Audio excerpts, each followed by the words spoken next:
एक बार फिर से आपका स्वागत है दोस्तों।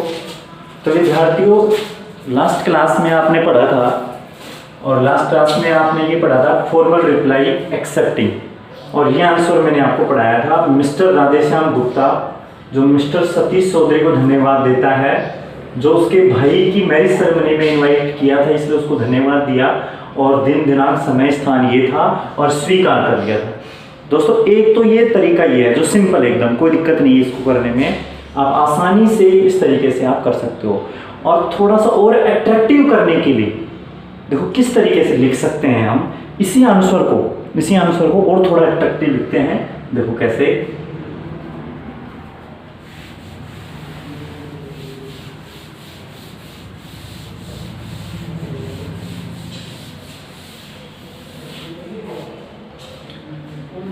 वही आएगा तो ये भी बॉक्स में ही रहेगा। देखिए इस तरीके से तरीका ये रहेगा इसका,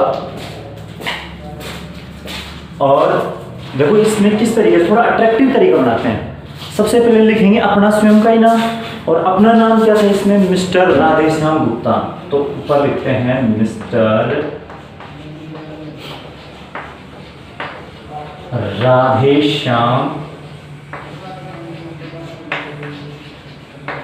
राधेश्याम गुप्ता, हमारा स्वयं का नाम लिख दिया। फिर उसके बाद में हम लिखते थे धन्यवाद देते थे, तो यहां लिखेंगे thanks.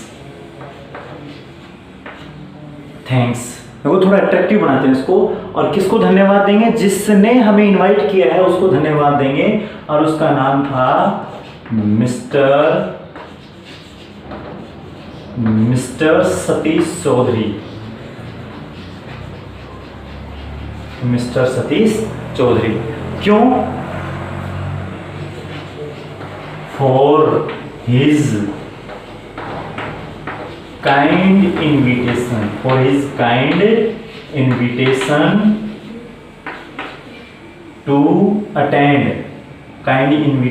To attend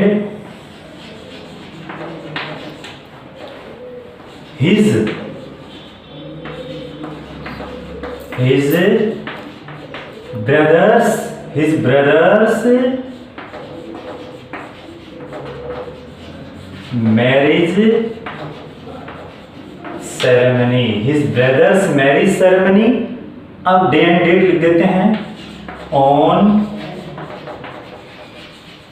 on Sunday 19 July 2020 at 6 PM, शाम के 6 बजे। एट स्थान लिखेंगे होटल ताज अलवर। ठीक है विद्यार्थियों, देखो यही बातें साधारण रूप से जो हम लिख रहे थे उसमें लिखा हमने, और अट्रैक्टिव बनाने के लिए इसको इस तरीके से लिखा। बातें वही लिखेंगे, सबसे पहले हमारा स्वयं का नाम जो रिप्लाई कर रहा है तो मिस्टर राधेश्याम गुप्ता, उसके बाद में धन्यवाद देंगे थैंक्स। फिर मिस्टर सतीश चौधरी को धन्यवाद दे रहे हैं क्योंकि उन्होंने इनवाइट किया था। देखो फॉर हिज काइंड इनविटेशन, ये लिख दिया हमने।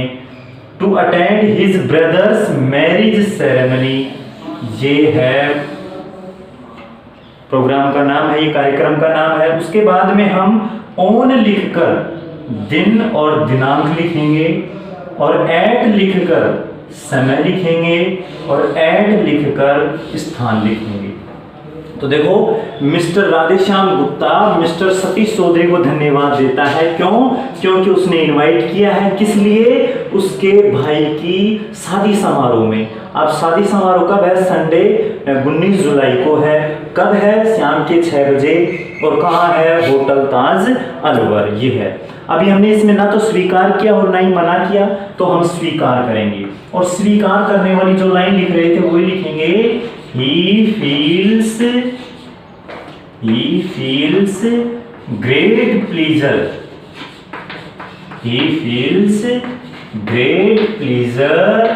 in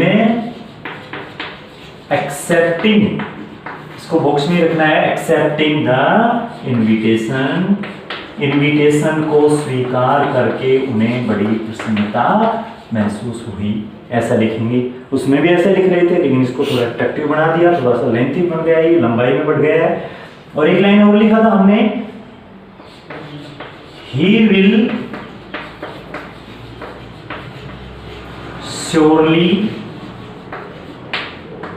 surely join the ceremony. इस सेरेमनी को निश्चित रूप से वो ज्वाइन करेगा, हाथ इसमें निश्चित रूप से वो अटेंड होगा। वो नीचे से इसको बंद कर देंगे। इन दोनों लाइनों को एक बार फिर समझ लेना। ही फील्स ग्रेट प्लीजर, उसे बड़ी प्रसन्नता महसूस करता है। वह कौन? राधेश्याम गुप्ता। किस लिए? कि इस इनविटेशन को वो स्वीकार कर रहा है, इसलिए बड़ी प्रसन्नता महसूस करता है। और he will surely join the ceremony, और वह उसको और भरोसा दिलाते हैं कि मैं इस कार्यक्रम में निश्चित रूप से उपस्थित होऊंगा। तो ये कह रहा है कौन? मिस्टर राधेश्याम गुप्ता निश्चित रूप से ज्वाइन होगा, इसमें निश्चित रूप से अटेंड होगा। तो जैसा कि मैंने शुरुआत में बताया था, जब ये टॉपिक शुरू हुआ था तब, कि जो फॉर्मल रिप्लाई हैं वो थर्ड पर्सन प्रोनाउन में लिखी जाएंगी, और जो इनफॉर्मल रिप्लाईज हैं वो फर्स्ट और सेकंड पर्सन प्रोनाउन में लिखी जाएंगी। देखो ये थर्ड पर्सन प्रोनाउन में लिखी गई है। देखो जहां जहां भी प्रोनाउन का प्रयोग हो रहा है वो थर्ड पर्सन है। हिज है, यहाँ हिज है, और देखो यहाँ भी ही है, ये सब थर्ड पर्सन है। ठीक है, धन्यवाद विद्यार्थियों, पढ़ते रहिए, स्वस्थ रहिए।